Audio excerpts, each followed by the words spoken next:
Welcome to episode 3 of The Pathmakers, an interview series by the Blahcksheep featuring people that make and shape a country. In this episode on Patriarchy, I'm joined by my very good friend Zohra Ahmed, writer, businesswoman, social entrepreneur, and the founder of Tabaan. In this episode, we discuss Zohra's work on honor killings and domestic violence, the influences that have shaped her life.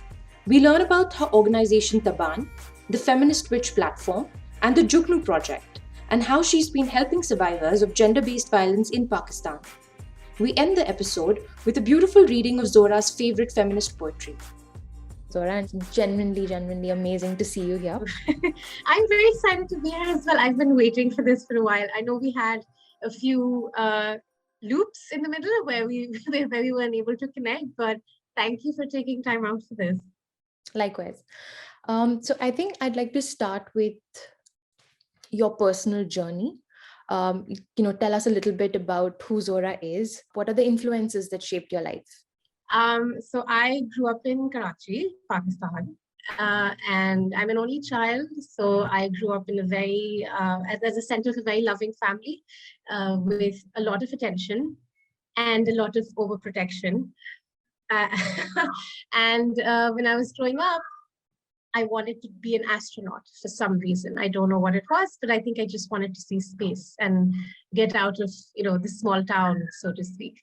And then as I grew up, I realized that my ambitions were a little more towards the earth, in the way that I actually wanted to change a lot of the way that a lot of people think around me. Things that influence me, I think directly my mother, for sure. She's one of the strongest women that I know, and her story is actually it's very painful, but it's also very inspirational, where I felt like if I come from a woman like that, there must be some strength that I have in me. If she can give birth to me, there's something that I can do at least. Like I have to justify that pain for sure. So my immediate influence, I think, has been my mom. And I think the women around me really did influence the way I see the world today. Yeah. I would love to talk about your professional journey as well, which is extremely exciting. So if you could take us through your journey in the social development sector and why the Feminist Witch Project, a little bit of background around the Feminist Witch, what you're trying to do with it. Okay. So my professional journey has been kind of, I wouldn't actually say a straight line. It's not been a straight line at all. And I know a lot of people are very planned with their future, that you have to do this, and you have to do this, and I've always been somebody who follows my heart. And sometimes, your heart doesn't exactly take you down a straight path. Sometimes there's a lot of intersection, a lot of loops in the middle.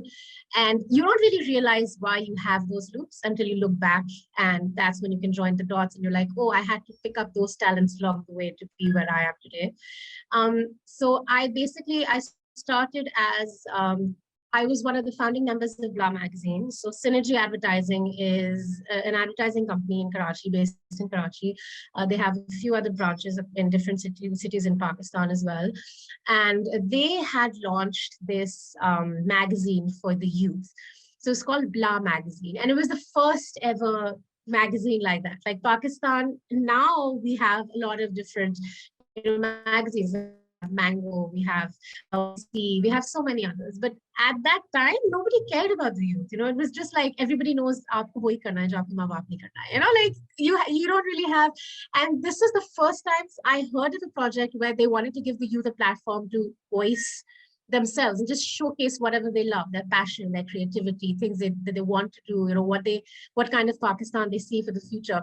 And so we were the founding members of it. And it just so happened that we all came from the same university. Not the same batch, but it was just one person who was from a different university, but it just so happened that all of us, Faiza, Shayan, Arslan, Dosti, like all of us were, I think I'm so grateful to have met such amazing people who were able to, yes, shape my outlook in life. I will give them credit as well, not just my immediate family. And those days really helped me understand that there were layers to our society, that that we normally don't get to see. So one of the ideas that they had, because it was the first magazine and nobody here knew about them, so they thought of this episode-wise series. They thought that we'll write a fictional series, and because I'm the writer, they said you're the writer on the team, so you'll think of something. So I gave them two stories. One was on Palestine, and the other was in Pakistan.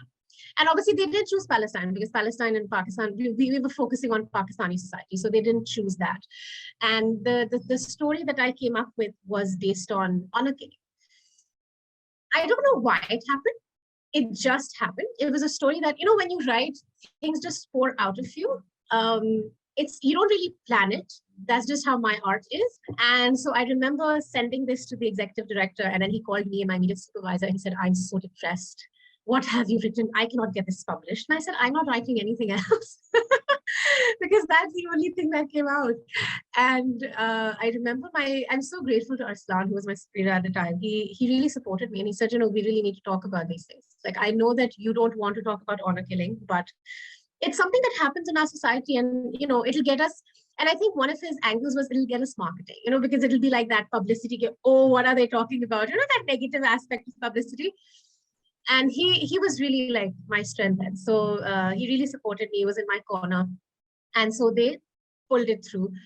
And we did not expect any response. Like, we were like, no, nobody's going to know about this article. Who cares? Like, nobody even knows about the magazine. Like, it's just, and you will not believe that after the second one went out. So how we distributed the magazine was that because nobody knew about it, it was the first time they got ambassadors from different universities, and these ambassadors were distributing the magazine for free. So the magazine was free, so anybody could pick it up and distribute it. So it was like that, and they would earn through the advertising that the magazine would get. And that was basically the model that they were following. And so a lot of students read it, and by the second the second issue, the second month, so it was a monthly magazine, and the second issue that came out, people started walking up to me in my university and going, are you the Zohra that was writing Kari? Kari basically is a Sindhi word which means black. And that black doesn't mean color, it means dishonor, like ganda kar diya. So Karo Kari is basically what it stands for. That's what honor killing is. So the story that we chosen, the title we took was Kari because it was on honor killing. And these people were coming to me, very random, that I didn't know about, coming from all socioeconomic backgrounds, and just going, oh, thank you for writing about this. Somebody I know has been killed, or somebody's friend has also been killed. Like, like different types of people. And they were telling me different stories. And, I incorporated those stories in the upcoming episodes because only the first episode was my imagination. It was my imagination. It was not real. But the other 4 episodes that were there, so I added characters in the story, and every character had a backstory, and those backstories belonged to real people that had died, who these students came up to me and talked to me about. So sometimes we would also get messages on our Facebook, because at that time, Facebook was how we were marketing on social media. Twitter and Instagram weren't a thing at the time. So it was just Facebook page, right? It was our Facebook page. And we would get messages on our Facebook page saying, please don't take my name, but I know this story and this has happened to this person. So I remember the editor going, Zohra, I got another angle for your story in the room.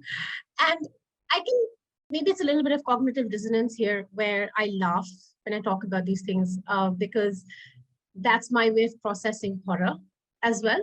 And I know that when people see me talking about this with a smile on my face, they're like, how can you talk about it like that? And I'm like, I've been dealing with this issue for a very long time, and if you don't do that, you can't work. And I think that was sometimes it's just destiny. You don't actually intend to go that way. And I didn't intend to go down that road. But when that happened, after Blah, I went to dawn.com, which is the oldest newspaper. It was actually inaugurated by, it was founded by Khadim Azam, Muhammad Ali Jinnah. And I had the fortune to work there on the editor, on the writers team in the English section of the newspaper, because what can I say? we are more comfortable with English, unfortunately, but what else? When I was working there, I was working with the late editor Musaddiq Samuel. He's passed away now. He was a wonderful man. He was such an amazing mentor for me. And I remember him coming up to me and saying, what do you want to do as, as a journalist? What is your beat? And I remember telling him, I want to help women. I don't know how I'm going to do that, but I want to help women. And so he gave me, we had other beats as well. Obviously, we had, breaking news, all of that. We had to do that. But my feature beats that he would give me would be around gender violence and rape. And the last episode, the last piece that I worked on with him, it was published posthumously, like he passed away from cancer. But it got published later, a few months later, and we worked on that. So I was on the on-ground team, and we were interviewing advocates, activists, gang rape victims. And I remember my first ever interview was a gang rape victim who'd been raped by 11 men, raped by 9, molested by, or sexually assaulted by the other 2. So it was basically 11 men. And the court was, and the case was going back and forth in court. And the lawyer who was helping her, who was doing a pro bono job, and it was, it was very messy. But I remember sitting across from her with my multimedia producer, who was doing digital. So she was responsible, Shamin, she was responsible for the video and, all the technical stuff. And I was responsible for talking to the other person. And I remember watching her and just listening to her, and she was so strong. She was so strong. And the way she recounted what happened to her, me and Shamin couldn't look at each other. And I know that Shamin's hand was shaking because she was trying so hard not to cry. And I remember there was this knot inside of my stomach. And before we had left, Musaddiq had told us, this is going to be distressing, but I want you to be very strong. You cannot cry during an interview. You cannot, this is your job. So you cannot show that you are affected, because the point is getting the story, right? And we got through it. It was an hour long and we got through it. And then it was, I think Maghrib ka time ho raha tha, so it was sunset. And we got into the car, we're on our way back to work. And the car has just left, like turned the corner, and we all started bawling. Like, I will never forget it. Like, we cried because it was like, I don't know how else to say it to you. And I think those instances really trained me and really helped me to be where I am now. So now we work with domestic violence victims, and their stories are horrific. And these are not women who are getting justice. These are women who want justice, but who are stuck. So they either don't have access to legal aid, they don't have access to funds, they don't have access to society or social, perimeters or social help in any way. And when you talk to them, you kind of have to put emotions on the side and be like, how can I help you? And that training at dawn.com was really helpful. So again, just loops. So Tabaan actually started when I was in university. It started because, like I said, when a lot of people started coming up to me and talking to me about honor killing, I was like, this is not possible. Okay, so many people have a similar story and they're all from a different background.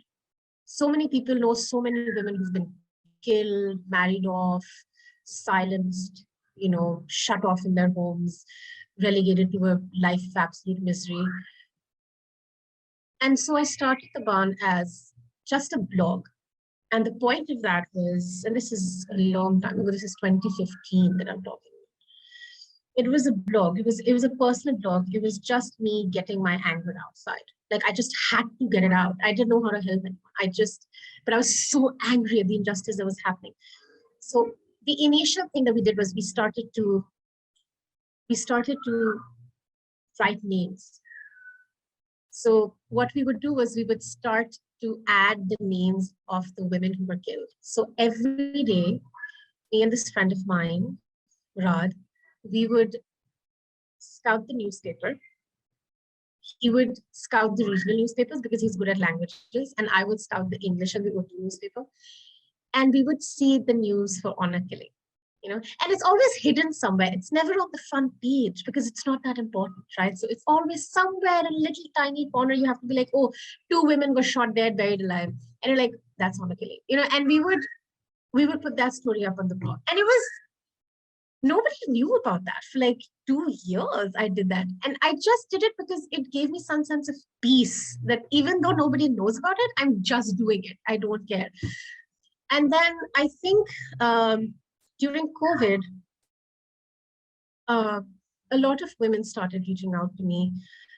I don't know why. I don't know how it happened. You know, sometimes when you're ready, you're just ready and things just happen to you, not things happen for you and you don't make them happen. And that's actually what happened in 2021, where I started getting reached out to by a lot of women who were like, you know, my husband is mistreating me, and, you know, I'm stuck in domestically violent relationship. I cannot reach out to anybody. Please help me.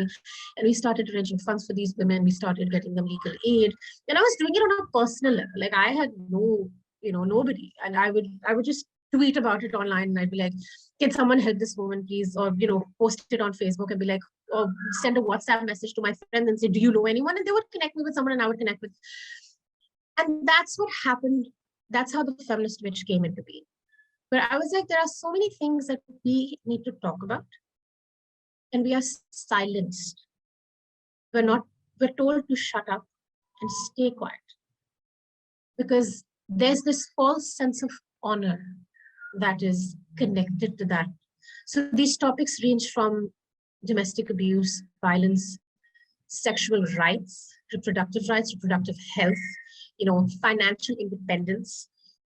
These are basic human rights that we should talk about, because these are our rights. They affect our life, but we don't get to talk about them. And then that's when the Feminist Witch happened.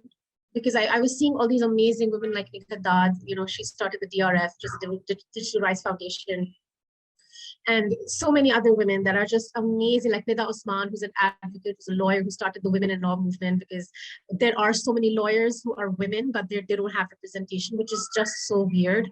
And it was the first time that I'd actually seen women advocates, you know, in the legal fraternity be online and be represented. And, you know, like so many other women were doing this. And I was like, why don't I can do something too? Like it's not an exclusive thing. I love Hira Hussain, who's the founder of Chen.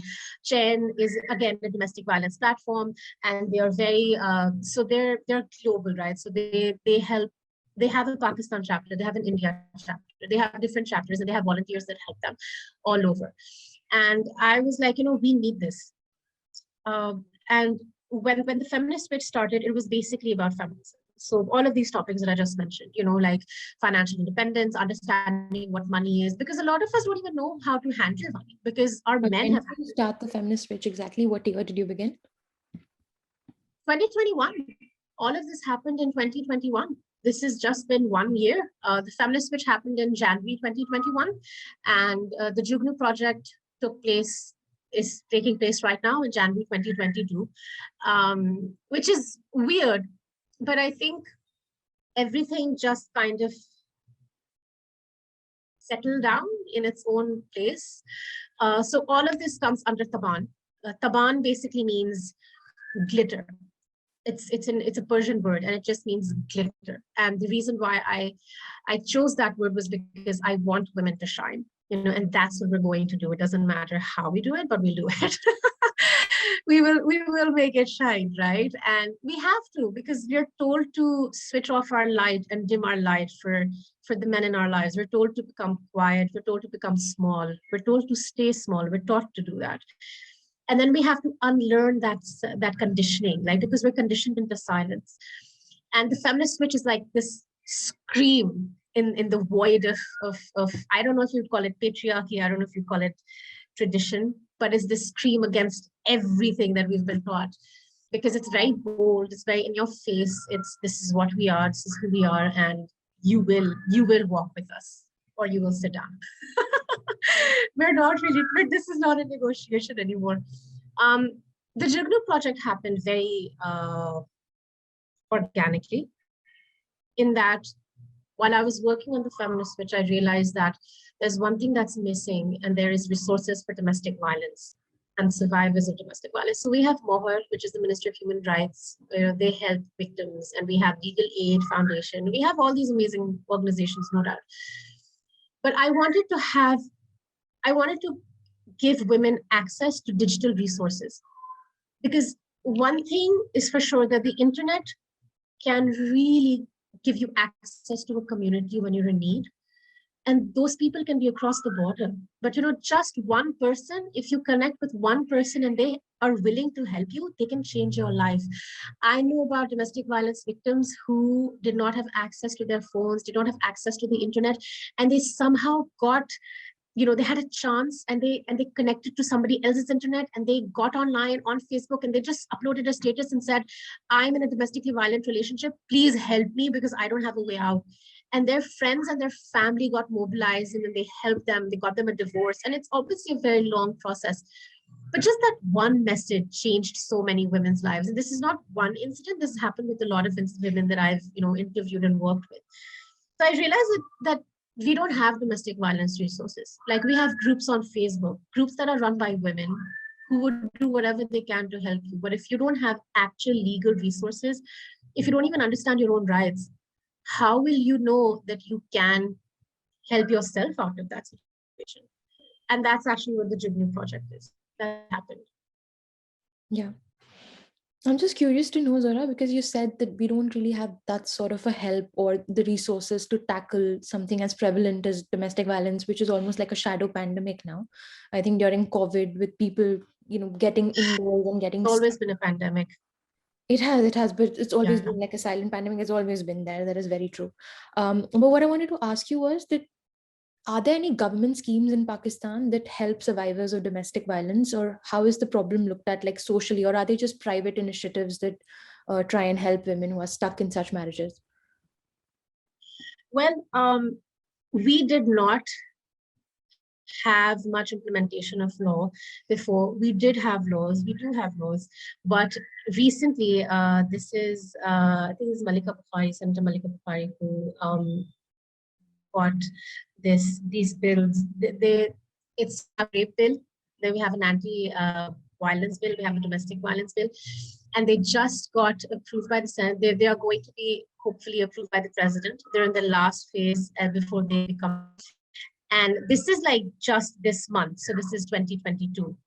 So Punjab is the only province that introduced actual domestic violence laws. They have shelters for women.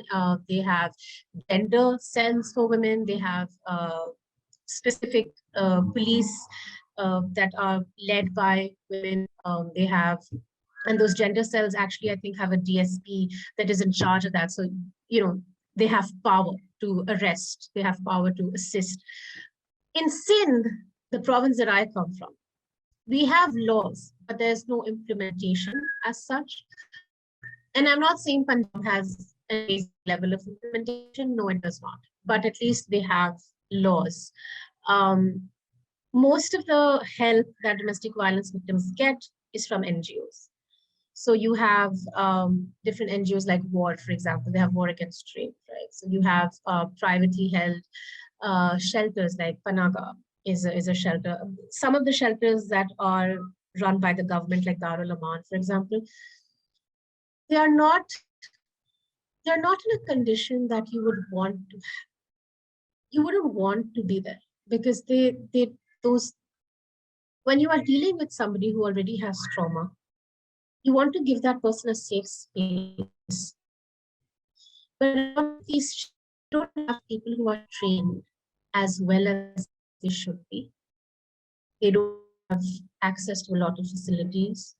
And the stories that come out of it are very frightening, because the women, a lot of the stories that have come out, it's almost like they're imprisoned. They're not allowed to leave, So a lot of the help that these victims were getting were based on other women who were helping them.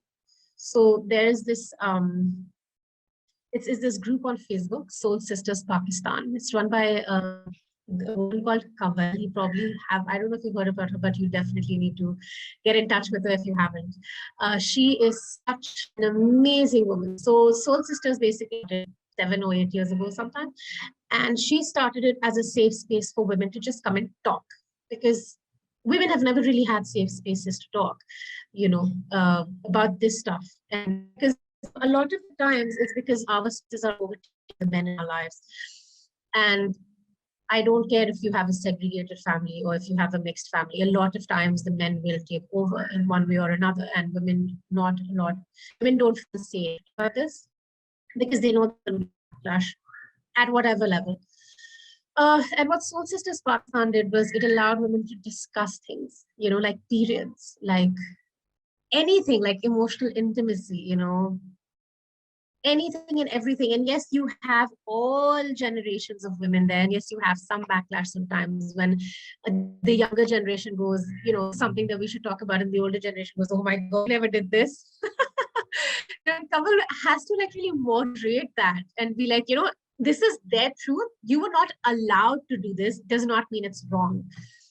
And SSP, now she actually does this amazing thing. So she started conversations with Kamal, which basically is because it's a massive group of thousands of women. And what she does is the first time she did it, she reached out and she said, I want to cover women's stories. So if you have a story that you actually want to come out on video and record, I would love to do that. And so many women reached out to her. Somebody has, there was one of the women who's actually a relative of ours. And we were so surprised because it was like, oh my God, because it took her such strength to come out and talk. And I remember watching that video, me and my mother, we started crying because so proud of her. But it's a painful story. And all of these stories are painful, how these women are so strong against societal trauma. So one woman was married, but she couldn't have kids. And the backlash that she found from her family, from her in-laws, and the strength that she found in removing herself from that situation, the trauma that she went through to get, during that entire divorce process. And now she's, a successful businesswoman and very much in her power, and these, they're very bittersweet stories, but they're very important. So the story that my relative had was, she was born deaf. She'd been, because women, once they reach a certain age, they have to get married in our society. And she was meeting all these families, and the mothers were very insulting. And they were very insulting. Like, aapki beti to baheri hai, aapki beti to ye hai, aapki to wo hai. And, she would take that, but she would not show that she was getting upset. And I remember her saying in the video, she said, my father finally stood up and said, please try. I don't think this is working. And then he looked at her mother and he said, nobody else is going to come into my house and insult my daughter. I don't want you inviting random people so that they can come eat our food and insult our daughter. And it was so, when I heard that, I was like, oh my God, it warms your heart when you see fathers just supporting their daughters like that, because these are stories that you normally don't get to hear. And it just so happened that she found love. And she was talking about that, that society has one way of looking at things, but you don't have to look at things the way you've been taught to look at it. Because if she had gone by what other people had told her, she would have been a mess. But today she's a doctor, she's a working woman, she's a mother, she's very happy in love and just amazing at life, and those stories are so inspirational. So Kaval really gave that platform to women in Pakistan that didn't have it. And I think Conversations with Kaval is coming out again, maybe hopefully this time, but I think they have a COVID pandemic touch to it. How was life for you there? Because the pandemic has really touched all of us in one way or another, for better or worse. Well, for worse, most of the cases, but the cases that are coming out are pretty horrific. And I think she wanted to cover those. So yeah, I'm really excited to see that. Yeah. I will definitely also look that up. That sounds very exciting.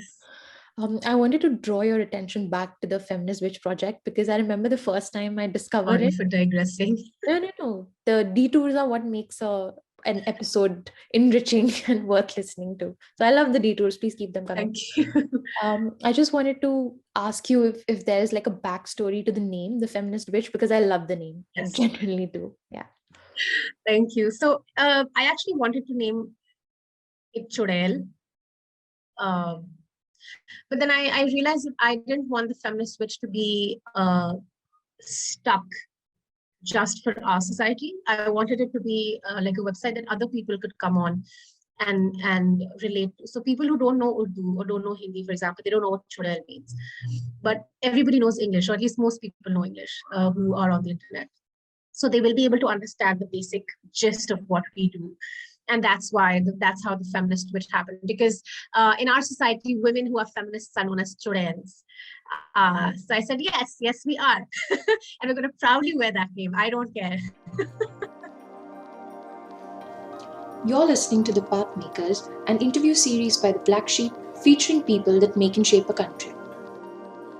With all your experience of working with domestic violence survivors and in general working with the Jugnu Project and the Feminist Witch, how do you think violence against women needs to be addressed in a society like Pakistan's, or what do you think are the challenges for which it is not being addressed the way it should have been? So domestic violence is not considered violence in our society. So once you're married, you're married. And I know this sounds like such a inflammatory statement, and I don't intend to make it that way, but religion a lot of times is used to cow these women into submissive roles. And it's used as a stick, that's wielded. So you have to listen to your in-laws, you have to listen to your husband, you have to listen. And they don't care what exactly is being said to these women. It's a very one-sided conversation. Domestic violence is very pervasive, mainly because people don't want to dirty their hands in other people's bloodbath. But it's really funny is because if you don't want to dirty your hands, so to speak, how do you intend to help your own daughters when they inevitably find themselves in such situations? What do you do? I think I became very drawn to creating resources for women who are survivors of domestic violence. And here I have to shout out to my team, who are just the most amazing group of women who are not afraid of the backlash at all. And they come from all backgrounds. So somebody is a student, somebody is actually an activist, somebody is a teacher, somebody is a business. And it's like, this is important. And I remember when we started the Jugnu Project, when I was interviewing them, a lot of them actually started crying because their reason for joining was because they believe so strongly that this is a need, and that they've seen that cruelty in their own family, and they just felt so helpless, And I think that anger is also what drives us, because this is something that needs to be said, needs to be heard, needs to be done. I've grown up in what looks to be a very healthy, happy family on paper. But when you start undressing a lot of the ribbons, on that gift as a child saw were not okay. And even today, when I'm working on the project, when we're reading stories, when we're uploading content, when we're doing interviews, we have flashbacks. I know I do.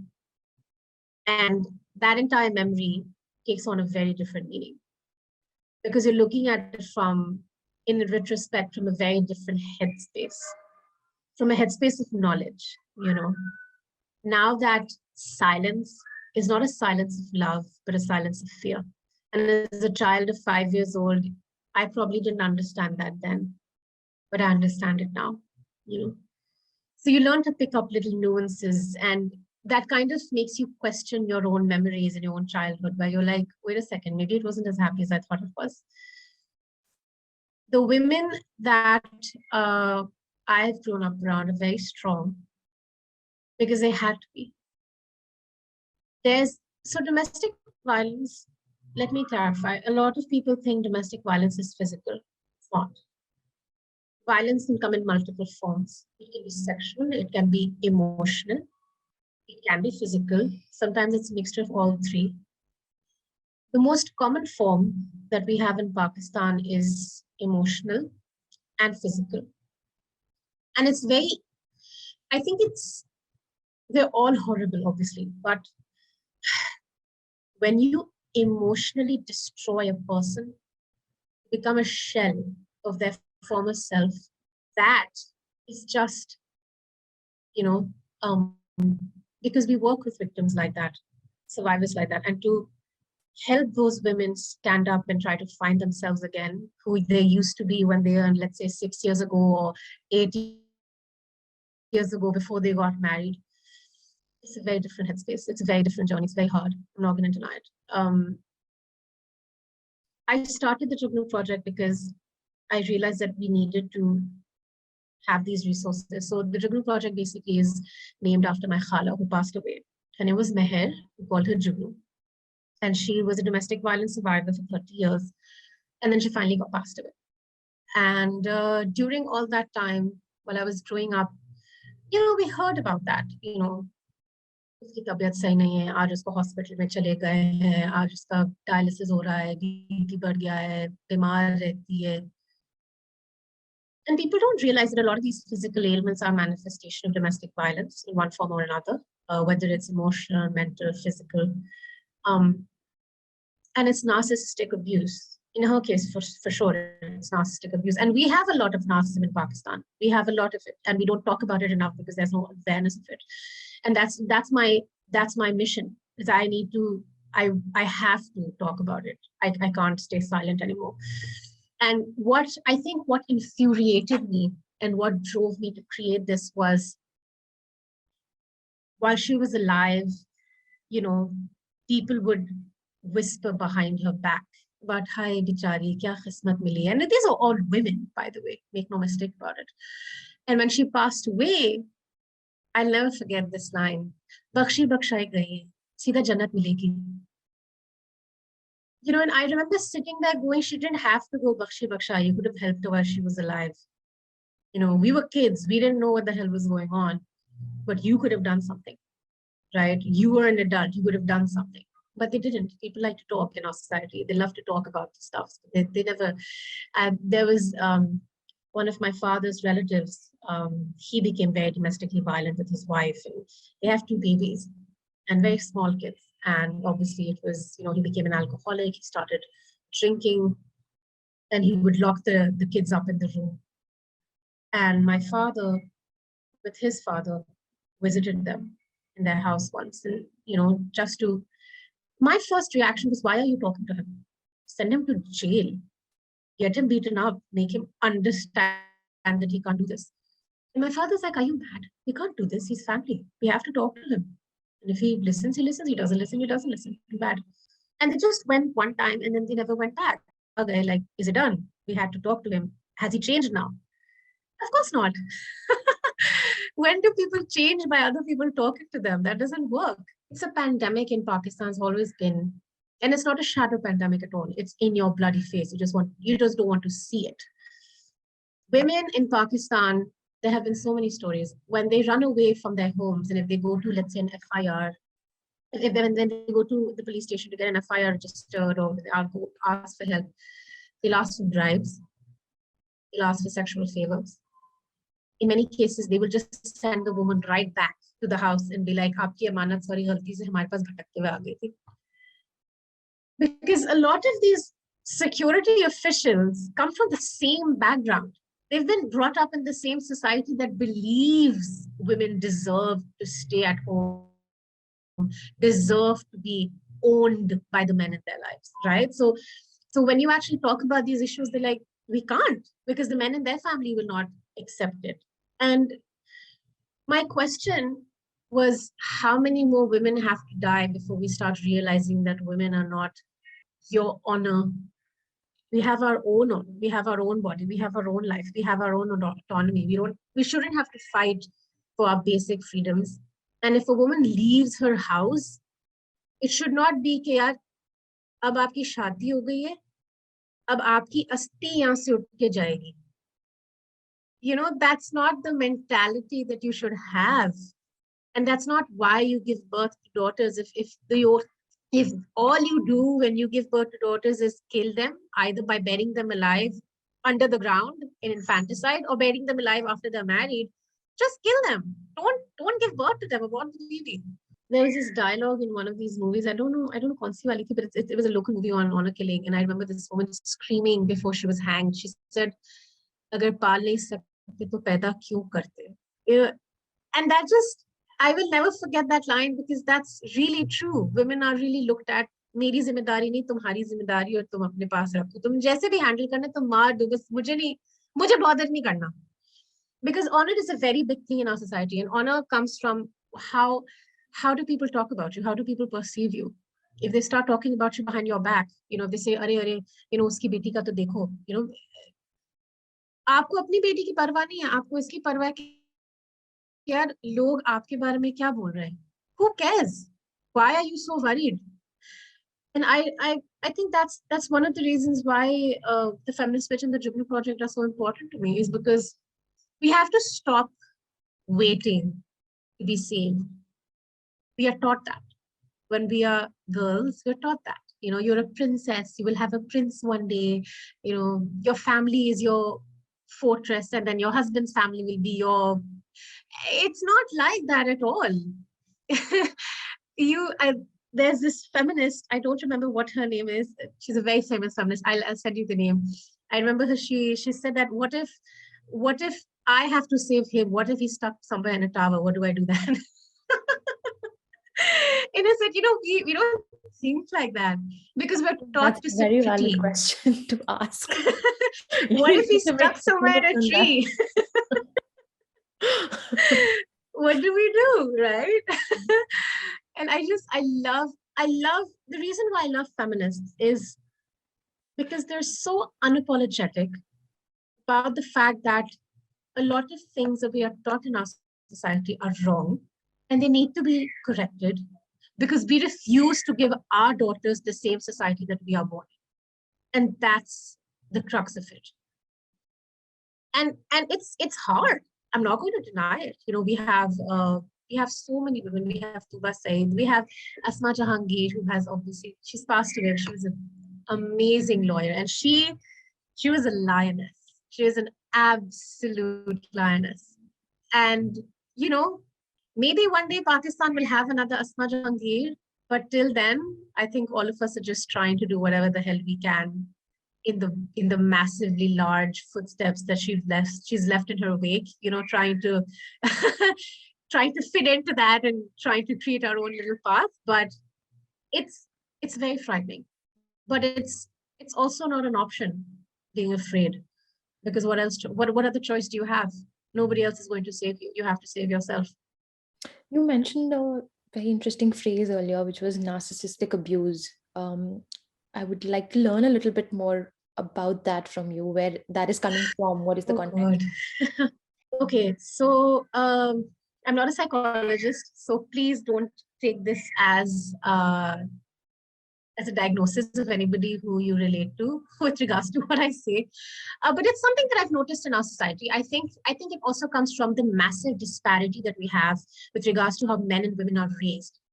So if you have, let's say, a boy and a girl in the same family, they're raised together in the same family, but they have two separate sets of parents in how they are raised. So the boy has minimal boundaries. Like he has as much freedom as he possibly can have. रात के 4 बजे दोस्तों के साथ जाए, उधर घूमे. Like nobody's bothered. मैं बाहर जा रहा हूँ, इतने टाइम पे आऊँगा. बिल्कुल ठीक है. And the girl has to give like an itinerary कि मैं इस friend के पास जा रही हूँ, इतने बजे जा रही हूँ, इतने बजे आ जाऊँगी, ये इसका number है. Like there's this massive gap. And that when we grow up, what message you're actually giving to your sons is, you can do whatever you want. We are always here for you. And the message that you give to your daughters is, you are a bloody burden, and I have to ensure that you don't dishonor me when you step outside the bloody house. मेरा बेटा कुछ भी करे, चाहे वो रात के 4 बजे किसी का फोन करके वापस आ जाए, वो सो जाएगा, मैंने उससे पलट के पूछना नहीं कि बेटा तू कहाँ गया था. Nobody's gonna care. लेकिन अगर सनसेट हो रहा है और मेरी बेटी घर में नहीं है, मैंने 50 फोन कॉल करने की, भाई तू कहाँ है, तू बदनाम तो नहीं कर रही हमें. Because it's really weird. तुम्हारी बेटी के साथ कुछ हो जाए, तुम्हें अपनी बेटी की परवाह नहीं होगी, तुम्हें अपनी परवाह होगी कि हाय हम किसी को मुंह दिखाने के काबिल नहीं होंगे. And these are conversations that I've had with my own parents. Sometimes when you have meetings, you have to leave. Sometimes, the sun sets. Sometimes you come home a little late. I come home at 7. Sometimes I come home at 8. It's office. It's work. कुछ हो गया रास्ते में, हम क्या करेंगे, किसी को मुंह दिखाने के काबिल नहीं रहेंगे. And I was like, hold up. let's go back and have this conversation, because you're not afraid of what will happen to me. You're afraid of what happens after what happens to me. Like, and I think that is the crux of when you have such a disparity. Narcissism basically is this idea that I am entitled, I am special, I deserve special treatment. And when you treat your sons like that, when you raise your sons like that, they have some narcissistic personality disorder. Is an actual personality disorder, which is just, it's a different thing. But narcissism is a spectrum. It can be taken up from your environment. And it comes when you have no sense of accountability. You feel like you're entitled to just everything that you have, and you don't have empathy, or you have a lack of empathy. You don't feel emotionally connected to the other person on a level that you should. You have a lack of it. So if it's for your interest, then you'll be interested. If it's not for your interest, then you won't, you don't care. And a lot of the men that are raised are like that, because they are taught to be like that. They are raised in that environment. कि बेटा तुम्हारे को जो चाहिए, मेरा राजा, मेरा बेटा, जो चाहिए दे दो, ले लो. And because they have this sense of entitlement, when they get married, they don't realize that the woman that they're married to deserves respect as well. She is not your slave. You are not one step ahead of her. वो आपकी जूती के नीचे नहीं बैठनी चाहिए, She's your partner in life. And a lot of men, so this is what annoys me, is when we discuss this with men, a lot of them will come up to you and say, yes, I agree 100%. And then you say, then apply that to your own wife, and they don't. That's what narcissism is. So narcissistic abuse happens when you start to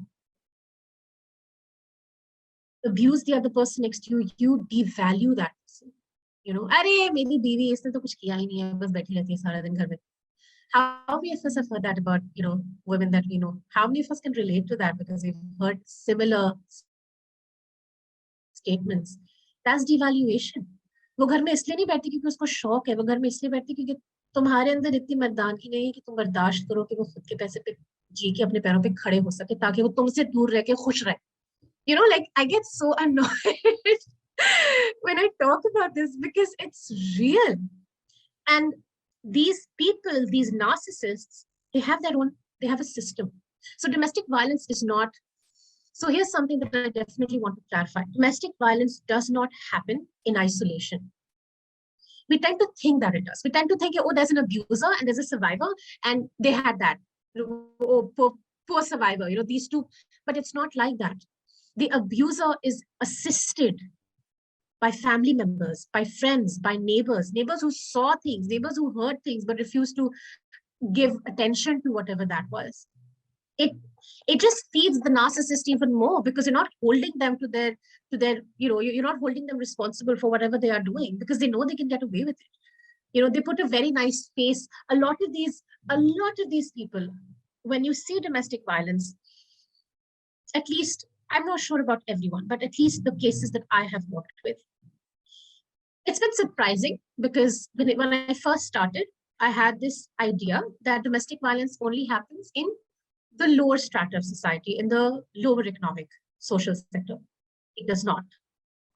The women that I have helped with, or have at least reached out to me, come from upper middle class and upper class society. They have guards, they have cars, they have, and you are like, wow, this is not something that is, for one particular sector. It's across the board. And a lot of the men that are the abusers have a very different image in front of society. So they are seen as leaders, as just spotless, And you're like, जब वो दरवाजे बंद होती है ना, वो इंसान का रूप बहुत अलग होता है. And nobody sees that but the woman. And nobody wants to believe that either, because that man is connected to a lot of power and the woman is not.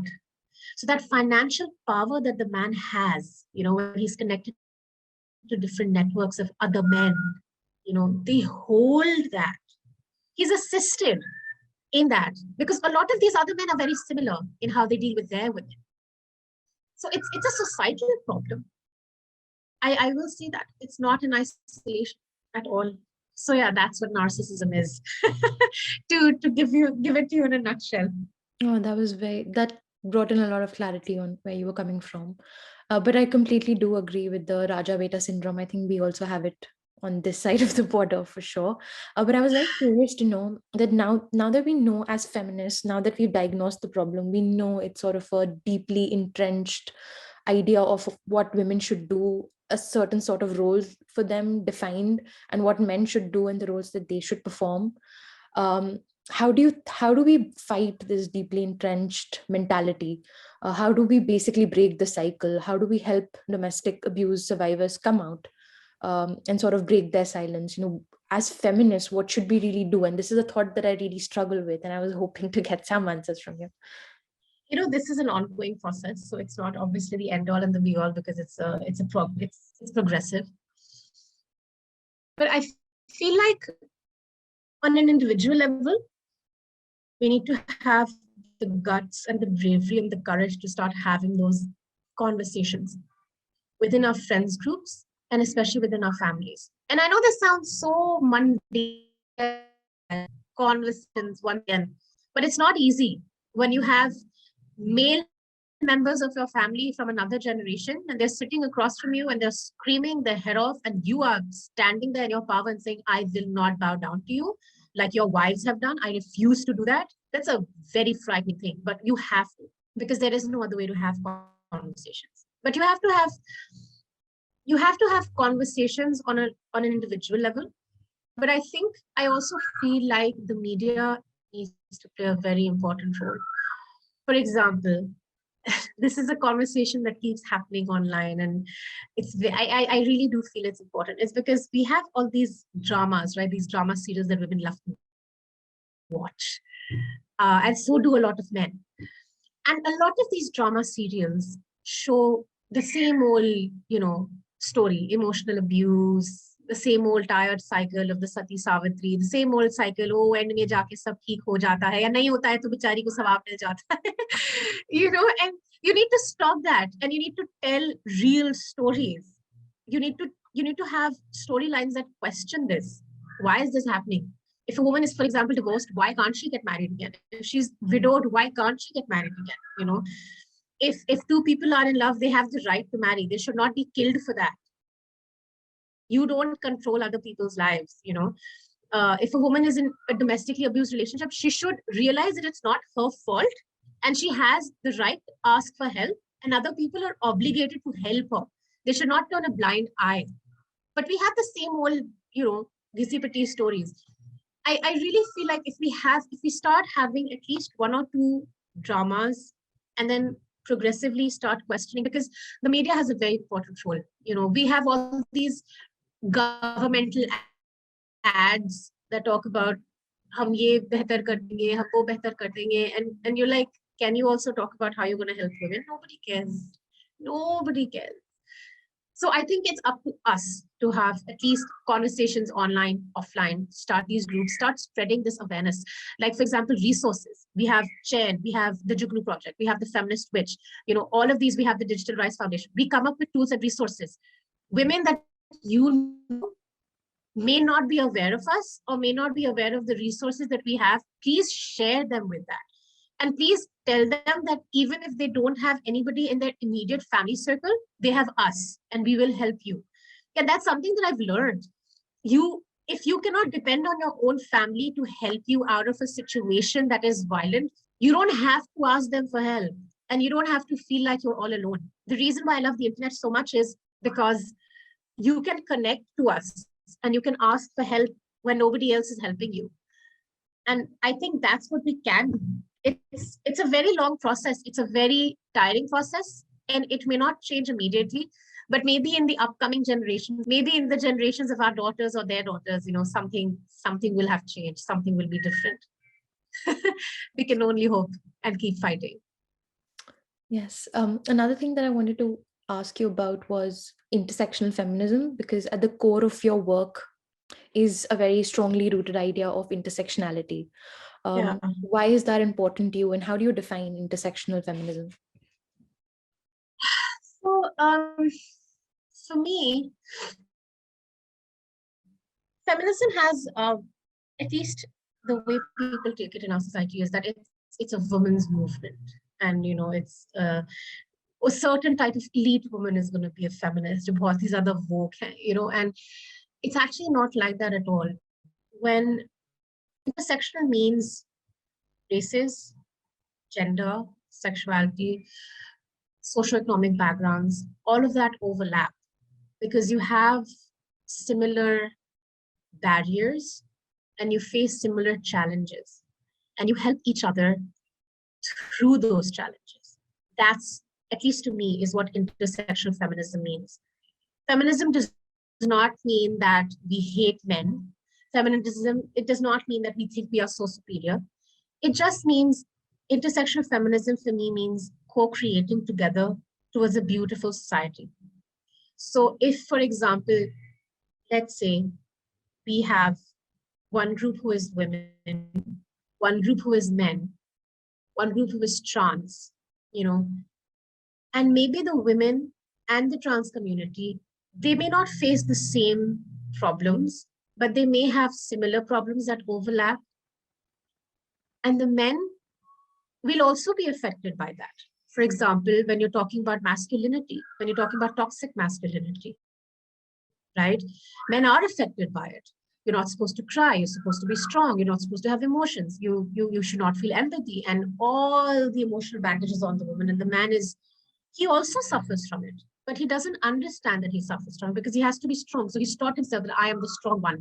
We don't realize that you're hurting yourself in the long run. I did not mean to make that rhyme, but that happens when I'm emotional. And for me, that's what intersectional feminism is. Like, everybody works together in whatever capacity they have. So whatever capacity I have, I'll work in my space, but I'll also collaborate with other people who have a similar thought process, who similarly believe that our society needs to change for the better. And that's what it means. It's an open space for everybody to create a society that's more equal and with a better distribution of, socioeconomic power, hopefully. The next question is a question that I've been asking everybody on the podcast, and I've been receiving very fascinating responses, and I'm looking forward to what you have to say on this as well, which is, what is Zohra's idea of a perfect Pakistan? What is her idea of a perfect society? Oh God. What is my idea of a perfect Pakistan? Pakistan is perfect. Just the people need to change a little bit. For me, so there's no such thing as perfect because we're always constantly evolving. But something that I would love to see in our society is a society that is more tolerant of other people, whether they are religious or philosophical differences. The society that I want to see is a society where I'm not afraid when my daughters step outside the house. I'm not looking at the time constantly going, oh my God, ek ho gaya, sahi to hai, zitna to hai. Like, it should be safe. A society where everybody understands that they're accountable. They are held accountable. It doesn't matter for a man or a woman. Women should not be burdened with the responsibility of your honor. You should feel that as a man, you have the responsibility to make this place safe, and not by shoving your women inside a room and locking your house, by allowing them to stay outside when they want to, when they have to, if they want to work, let's say, they want to meet friends, whatever. It's a normal thing. The Pakistan that I hope for is a Pakistan that allows conversations to happen without emotions getting in the way, where people are very open-minded and they actually want to discuss emotions and are willing to change if they see something better. I'm not talking about religion at all. Religion has nothing to do with it. This is just on a societal level. If you see something that can help our society, why not? If your women are, let's say, working, they're bringing more, let's say, per capita income into the households. Why not? Let them work. Your public places have to be safe for women. They are not. A lot of the public places are taken over by men. If you actually go, if you come to Karachi, Karachi is the financial hub of Pakistan. If you come to Karachi, take a stroll outside on any main road. Tell me how many women you see alone and tell me how many men you see. You'll count the women on a finger, and the men you won't be able to count on both hands. Because the women they're relegated to their houses. They're just stuck there. The Pakistan I see is free. The Pakistan I see is people want to discuss ideas. People want to change. People want to make an effort to make this a better country. Whether it's education, for example, we shouldn't have to be frightened of the type of education that our kids are having because so many chapters have been cut out because apparently they are bad. For example, recently what happened is they cut out the chapters on reproduction, which is a basic bloody right. Why would you do that? Why don't your children know about reproduction? Why do they have to be 35 years old before they realize, oh, this is important? We can't, the Pakistan I see is a Pakistan that's not repressed, a Pakistan that's not suppressed, a Pakistan that is allowed to flourish the way other societies are allowed to flourish to the best of its ability. That's the Pakistan that Jinnah saw as well. We can only hope and work and pray that we get there. That's all. I also have a follow-up question on this because I find something that you're saying very interesting, which is the role of religion and how it ties up to the kind of change that we want to bring out. Do you think, Zohra, that religion can also play a positive role in influencing mindsets? Or do you see it as antithetical to feminist values? I'm not sure if I'm framing the question correctly, but I'm hoping you framing get it perfectly, actually. This is a funny story. I started wearing the hijab in 2016. I'd gone for Umrah. And when I went there, something in me changed. I don't know what happened. It was a very spiritual experience and it just changed me. And I said, you know what, I'm going to wear the hijab. And I wear it for Allah. Obviously, I don't care about what other people think. And I did face a lot of backlash from my own family going, are you wearing a hijab now? Like, are you going to start wearing a burqa now? Do we have to hide from you? Are you not going to talk to your male cousins? And I was like, will you shut up? Like, that's not what's happening. And I just got really curious because the religion that we are taught is very patriarchal. And I was like, how is that possible that we only get to hear about men? We don't hear about the women. And so I joined a madrasa. And I went to madrasa for about 6 years. I went to 2 different madaris. I went to one which was very strict. And then I went to another one, which was not as strict in the sense that we could wear makeup, we could, have jewelry on inside the madrasa, not outside. But even that is like a massive thing when you're going to a madaris. So, and I started learning about Islam. And obviously I'm a Muslim, so I can only talk about my religion. I can't speak about other people. And I realized that, when we were reading these hadith and reading these stories, there's so many important women, so many important, amazing female figures in our Islamic history that we are not taught about. It's almost like they have been systematically erased, or if not erased, they have been pushed to the side. It's a very calculated thing, And I have to say, I don't think I was a feminist before I went to madrasa. And I went to madrasa and I started learning about my rights under Islam. And I said, wait a second, I was like,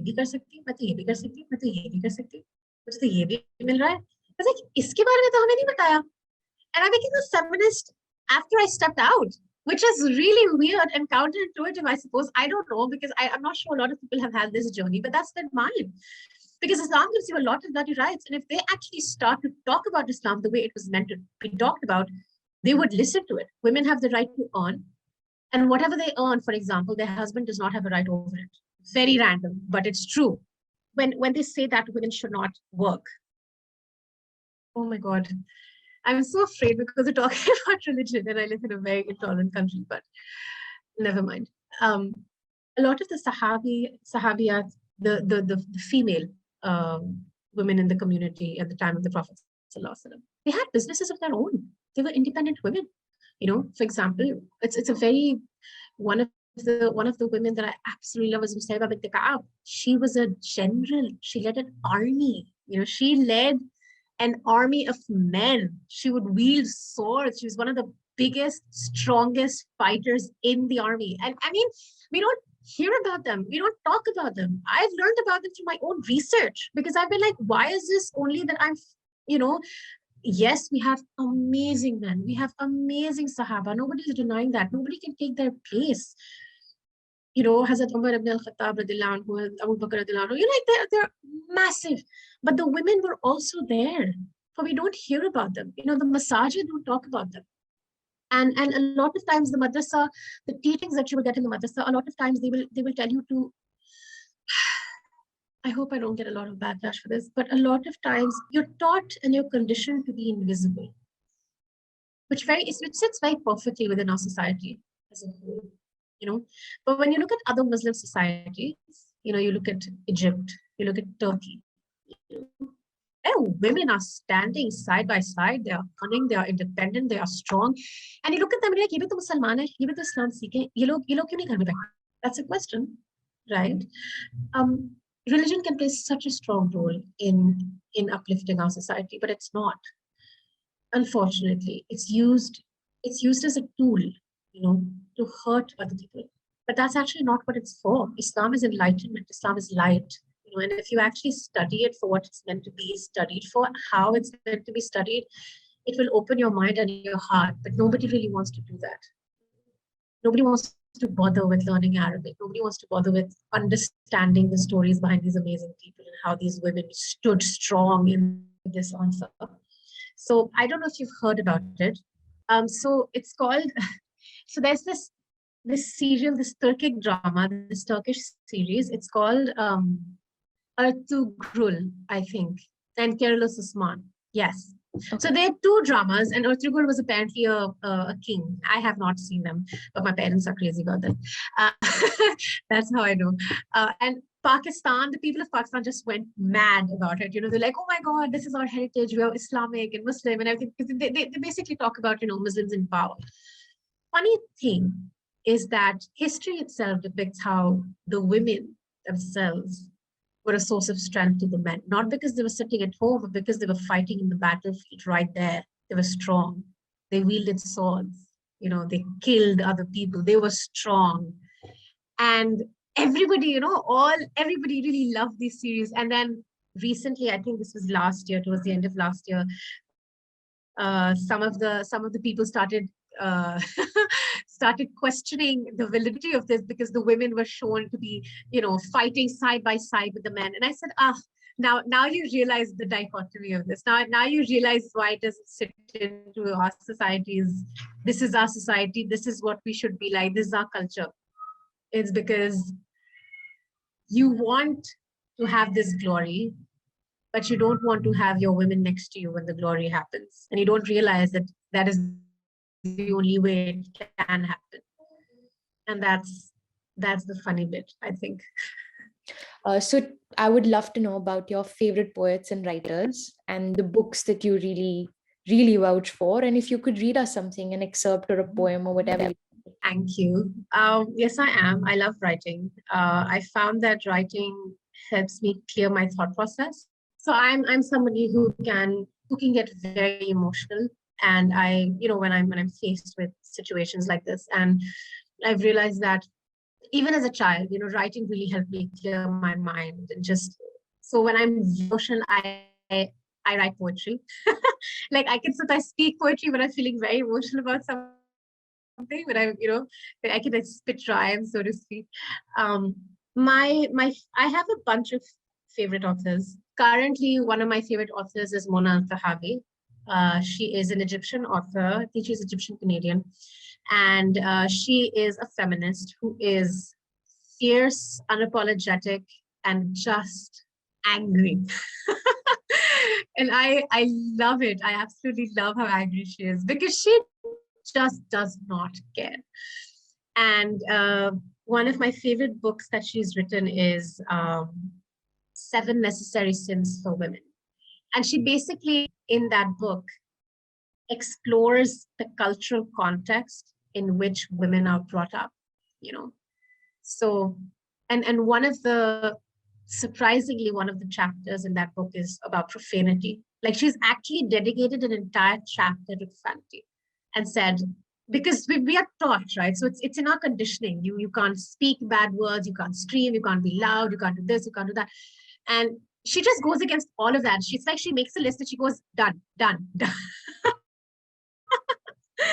And I really find that her influence, at least with regards to me finding my courage and me going, why am I afraid? I don't have anything to be afraid of. Why should I apologize for existing on this planet? Mona Tahavi has definitely been one of my, at least internationally, one of my favorite authors. Nationally, I'm a fan of Kishwar Nahir. She's a poet, she's a writer, and she writes really deep poetry. So a lot of times I have to sit next to with the dictionary, go like, kya bol rahi? But she is a woman who's faced a lot of hatred. And the first time I saw Kishwar Nahid in the flesh, it was Karachi Literature Festival. It was happening at I don't remember where it was, Beach Luxury Hotel. And she was talking about feminism, and she was talking about her journey to feminism. And she talks about how initially she comes from a very conservative family. And when she was about 15, 16, she was made to wear multi-layered burqas. So it's like the hijab has 1, 2, 3, 4 layers. And she said, I was made to wear that, but I didn't want to. And this is nothing to do with people who actually want to, or who want to wear the hijab. Go ahead, please wear. I wear the hijab, but in her context, it was used as a way of subjugating her and making her invisible, right? And she said, I took my place back. How she did that was, one day she was walking with her brother and she said, "Mujhe bahut garmi lag rahi, mujhe nazar nahi aa raha, main gir rahi." When she actually fell multiple times, he said, "Hatao." So she removed one layer, And then a few days later, she did the same with her father. He said, "Hatao, kyun pehna hua?" So she removed another. And she said, eventually, and she was obviously, not hijabi at all. And it's very sad how our religion, which is so beautiful, is actually used as a tool of subjugation. Because I fell in love with the hijab and I wear it as a crown. And I know that sounds so dramatic, but it's true. It's my identity. It may not be somebody else's identity, but it's my identity. It's integral to who I am. But women, a lot of them, even my own friends, a lot of them hate it is because they're forced into wearing it. They don't realize, they're not taught why we should wear it, And when your agency is taken away from you, is stripped away from you, you do have the right to fight back and say, I'm human, I deserve to, have my own freedom. And no matter what the religion is, it should not be used as a tool to subjugate and oppress. It should be used as a tool to lift, and if your religion, no matter what religion you come from, if your faith, if your belief is being used to suppress half the community, you have tainted it, and you're not following the religion you claim to follow. And that's something that I really do believe in. So Kishwar Nahid is my favorite author in Pakistan. I think Kishwar Nahid is one of my favorite people as well. In general, like, she's such an inspiring person to just like look up to and read. I was also thinking of, I recently came across another poet, Zohra Ahmed. She was phenomenal. Very famous, very good work, amazing. Yes, there's a poem by her on female feticide, which just really lovely work. Yes, that was amazing. For sure. We have a lot of women who have stood in their power and really reclaimed their place back. And it's very inspiring to, belong to a society that's given birth to these women. They all have very, very hard stories. But the fact that they stood there and said, you know what, I refuse to bow down I just find that very inspirational. I also like this, the chorus of this song. I don't know if you've heard it. If I'm correct, I'm very bad with names usually. It's by Casey McGraw. I found her on Yeah. SoundCloud. There are a couple of songs by her on SoundCloud, and there's this paragraph in her song which says, "For women especially, you're damned if you do, and you're damned if you don't. So you might as well Damned if just you do don't. whatever you want." And I find that to be such good advice. Nothing Exactly. matter. I think yes. You might as well, exactly. Because if you don't, you'll be buried alive anyway. So might as well just. There's this really beautiful poem by Atika Odo. I think it's called "Live to Love."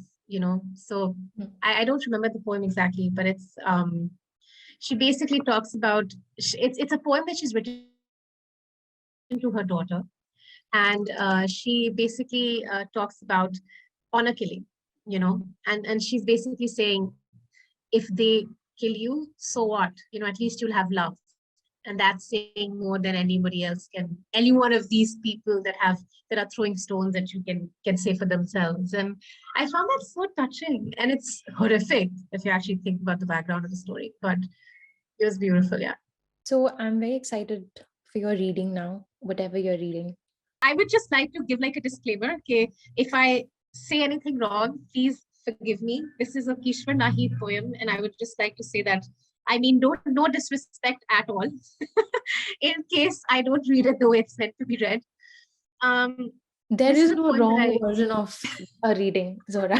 There are only like right and righter versions. There is no wrong answer or version. I really hope she thinks so if she sees this. It's a poem that I really love. She wrote that for women as well, and the poem is titled "Ye Hum Gunagar Aurte Hain." It's such a beautiful one. Let me read some of it to you. She says, "Ye hum gunagar aurte hain, जो अहले जुब्बा की तमकनत से न रोब खाएं, न जान बेचें, न सर झुकाएं, न हाथ जोड़े। ये हम गुनहगार औरतें हैं कि जिनके जिस्मों की फसल बेचे जो लोग, वो सरफराज ठहरे, नयाबत इम्तियाज ठहरे, वो दावरे अहले सास ठहरे। ये हम गुनहगार औरतें हैं कि सच का परचम उठा के निकले हैं, तो झूठ से शराएं अटी मिले हैं, जो बोल सकती थीं वो जबानी कटी मिले हैं। हर एक दहलीज पे सजाओं की दास्तानें रखी मिले हैं। ये हम गुनाहगार औरतें हैं कि अब ताक़ुब में रात भी आए तो ये आंखें नहीं बिछेंगी, कि अब जो दीवार गिर चुकी है इसे उठाने की जिद ना करना। ये हम गुनाहगार औरतें हैं जो अहले जुब्बा की तमकनत से ना रोब खाएं, ना जान बेचें, ना सर झुकाएं, ना हाथ जोड़ें।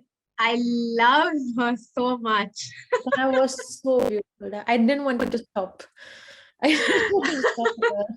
I think this is a small part of her. Thank you. Like she is, I remember the first time I read this in a book.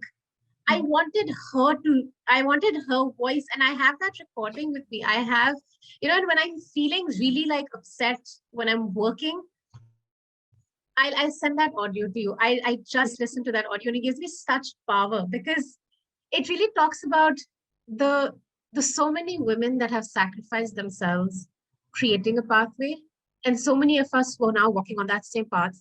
And many of us will sacrifice ourselves doing the same, but that's okay, is because it's worth it. And it's just, I don't know, I get chills when I read this poem.